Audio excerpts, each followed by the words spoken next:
Welcome to The Explainer. Today, we're diving into a really clever innovation that helps AI models reason a lot more like we do, basically by teaching them to think a problem through in a few different ways before settling on an answer. Okay, let's kick things off with a simple word problem. Janet's got ducks. They lay 16 eggs. She uses 3 for breakfast, 4 for muffins, and sells the rest for $2 each.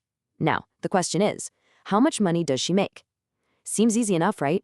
But you'd be surprised how easily a multi-step problem like this can trip up a really powerful AI. And right here, we see exactly how it can go wrong. The AI goes down what seems like a logical path. It adds 3 and 4, gets 7 eggs, so far so good, but then it makes a huge mistake. It multiplies that number, 7, by $2.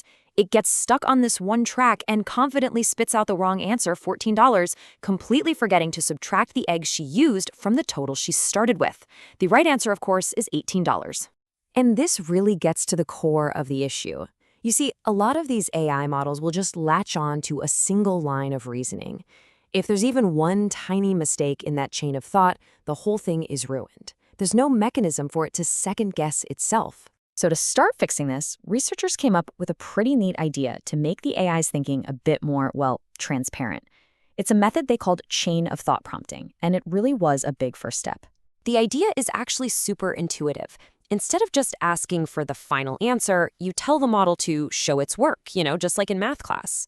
By making it lay out all the steps it took, you force it to think more logically, and that alone dramatically boosts its performance on these kinds of problems.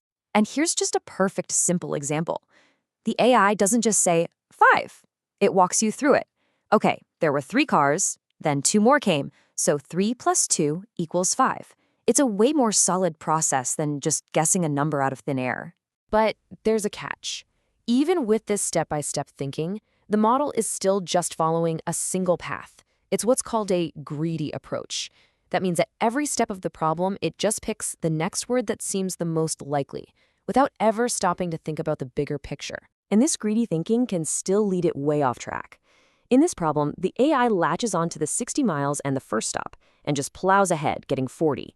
It completely ignores the second stop, so you end up with a very confident, step-by-step, but totally wrong answer. So, what's the solution? Well, this is where we get to the main innovation, a much smarter and more robust way for an AI to think. And this is where things get really interesting. The idea is called self-consistency, and it's actually beautiful in its simplicity. Instead of asking the AI to solve the problem once, you ask it to try and solve it, say, 10 times, each time coming up with a different way of thinking about it. It's like crowdsourcing the answer from a group of experts. And it works in 3 pretty simple steps. First, you still use that chain of thought prompt to get the AI thinking in steps. Second, and this is the key, instead of just taking its first answer, you have it generate a whole bunch of different reasoning paths. And third, you just count up the final answers. Whichever answer appears most often is the one you go with. It's a majority vote. And this slide right here is the aha moment. That top row is the old greedy method that got it wrong, 40 miles. But now look at the other paths. They approach the problem in completely different ways. One subtracts the stops from the total, the other calculates the distance differently, yet they both arrive at the same correct answer, 25 miles. When you see different lines of reasoning all pointing to the same conclusion, that's when your confidence shoots way up.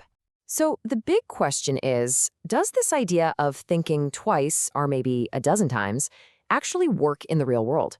Well, the results are, they're pretty striking.